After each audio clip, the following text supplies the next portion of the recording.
Hello everyone, welcome back to my channel Habiba's cooking world. Momo আমাদের সকলেরই একটি প্রিয় স্ট্রিট ফুড, আর সেই মোমো যদি আমরা বাড়িতেই বানিয়ে ফেলি তাহলে কেমন হয়? হ্যাঁ, আজকে আমি দেখাবো খুব সহজেই চিকেন মোমো তোমরা কিভাবে বাড়িতেই বানিয়ে ফেলতে পারো। এর সঙ্গে স্পেশাল মোমোর চাটনিও বানিয়ে দেখাবো। মোমো বানানোর জন্য প্রথমেই 4টে মাঝারি সাইজের পেঁয়াজ কেটে নেব। পেঁয়াজগুলিকে কুচি কুচি করে কাটতে হবে, ঠিক এইভাবেই। তারপর কুচিয়ে নেব কিছুটা পরিমাণ ধনেপাতা, কুচিয়ে নেব 2টি কাঁচা লঙ্কা, তারপর কিছুটা পরিমাণ চিকেন নিয়ে নেব। তারপর চিকেনগুলোকে মিক্সিতে দিয়ে একটা পেস্ট বানিয়ে নেব। আমাদের পেস্ট বানানো কমপ্লিট।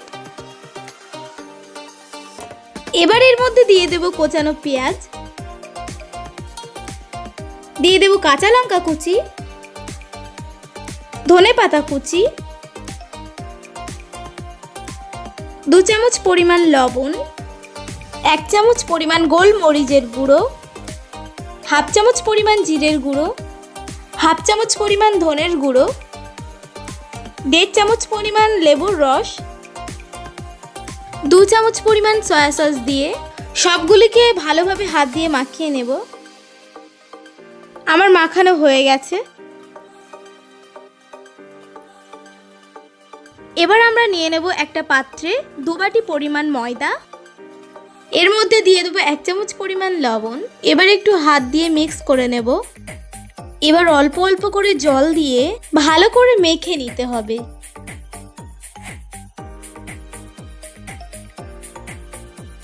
এরপর কিছুটা তেল দিয়ে ভালোভাবে মেখে নেব।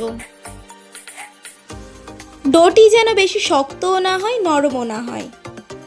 এবার ছোট ছোট করে লেচি কেটে নেব, ঠিক এই সাইজের। লেচি কাটা হয়ে গেলে বেলুনের সাহায্যে গোল শেপ করে বেলে নেব। ঠিক এইভাবেই একে একে সবগুলো ভালো করে বেলে নেব। এরপর বানিয়ে রাখা চিকেনের পুরটা এর মধ্যে দিয়ে হাতের তালুর উপর রেখে মোমোর শেপ দিয়ে নেব।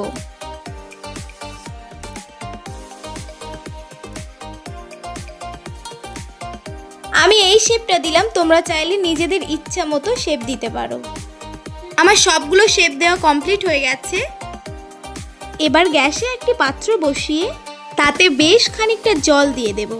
এরপর মোমোগুলি স্টিম করার জন্য একটি ছিদ্রযুক্ত পাত্রে কিছুটা পরিমাণ তেল মাখিয়ে একে একে মোমোগুলিকে দিয়ে দেব। আমি মোমোগুলিকে একটু ছাড়া ছাড়া করেই দিয়েছি। এরপর ঢাকা দিয়ে মোমোগুলিকে স্টিম করে নেব 10 থেকে 15 মিনিট। আমার মোমোগুলো কমপ্লিট। এবার একে একে মোমোগুলিকে প্লেটে নামিয়ে নেব। এরপর মোমোর স্পেশাল চাটনি বানানোর জন্য মিক্সিতে দিয়ে দেব কেটে রাখা 3টি টমেটো, একটি কাঁচা লঙ্কা, কিছুটা পরিমাণ রসুনের কোয়া, বেশ খানিকটা শুকনো লঙ্কা, কিছুটা পরিমাণ ধনেপাতা দিয়ে পেস্ট বানিয়ে নেব। এবার প্যানে তেল গরম করে পেস্টটি এর মধ্যে দিয়ে দেব।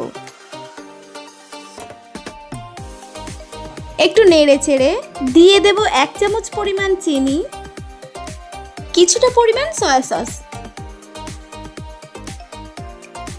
এবার এটিকে ভালোভাবে মিশিয়ে নিলেই রেডি।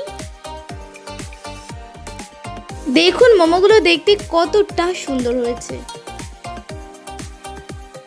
আপনারা একবার বাড়িতে অবশ্যই ট্রাই করবেন। গরম গরম এটি খেতে খুবই দারুণ লাগে। বিশেষ করে মোমোর এই স্পেশাল চাটনির সঙ্গে খেতে দারুণ লাগে। ভিডিওটি ভালো লাগলে চ্যানেলটি সাবস্ক্রাইব করে দেবেন। ধন্যবাদ।